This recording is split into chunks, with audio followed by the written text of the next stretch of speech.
कर्पूरगौरं करुणावतारं संसारसारं भुजगेन्द्रहारं सदा वसन्तं हृदयारविन्दे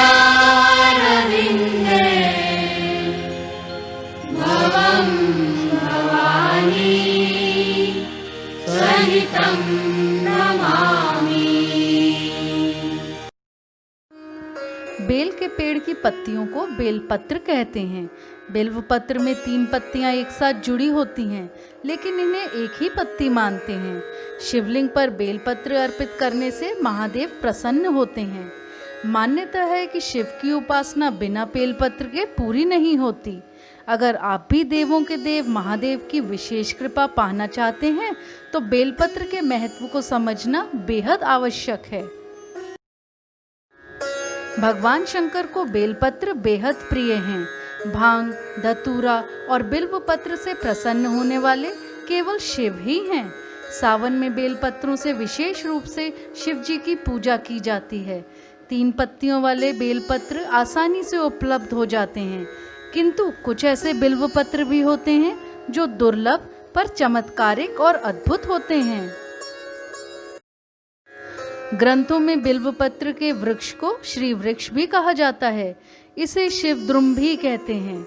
बिल्वाष्टक और शिव पुराण के अनुसार भगवान शिव को बेलपत्र अत्यंत प्रिय है। मान्यता है कि बेलपत्र के तीनों पत्ते त्रिनेत्र स्वरूप भगवान शिव के तीनों नेत्रों को विशेष प्रिय हैं। बिल्वपत्र के पूजन से सभी पापों का नाश होता है। स्कंद पुराण में बेलपत्र के वृक्ष की उत्पत्ति के संबंध में कहा गया है कि एक बार माता पार्वती ने अपनी उंगलियों से अपने ललाट पर आया पसीना पोंछकर उसे फेंक दिया। माँ के पसीने की कुछ बूंदें मंदार पर्वत पर गिरीं। कहते हैं उसी से बेल वृक्ष उत्पन्न हुआ।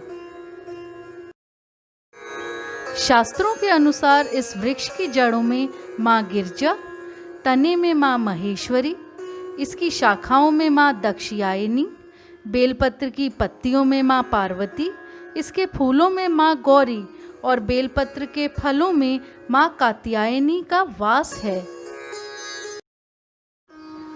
शिव को बेलपत्र अर्पित करते वक्त और इसे तोड़ते वक्त कुछ खास नियम हैं। भूलकर भी चतुर्थी, अष्टमी, नवमी, चतुर्दशी और अमावस्या तिथियों के साथ साथ संक्रांति के समय और सोमवार को बेलपत्र नहीं तोड़ना चाहिए। एक बेलपत्र में 3 पत्तियां होनी चाहिए। पत्तियां कटी या टूटी हुई ना हो और उनमें कोई छेद भी नहीं होना चाहिए। शास्त्रों में कहा गया है कि अगर नया बेलपत्र ना मिल सके तो किसी दूसरे के चढ़ाए हुए बेलपत्र को भी धोकर कई बार इस्तेमाल किया जा सकता है। इससे किसी भी तरह का पाप नहीं लगेगा, जो स्कंद पुराण में बताया गया है। भगवान शिव को बेलपत्र चिकनी ओर से ही अर्पित करें।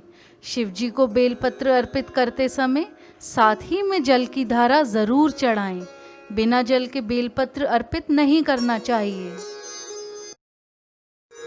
बेलपत्र से भगवान शिव का पूजन करने से समस्त सांसारिक सुख की प्राप्ति होती है।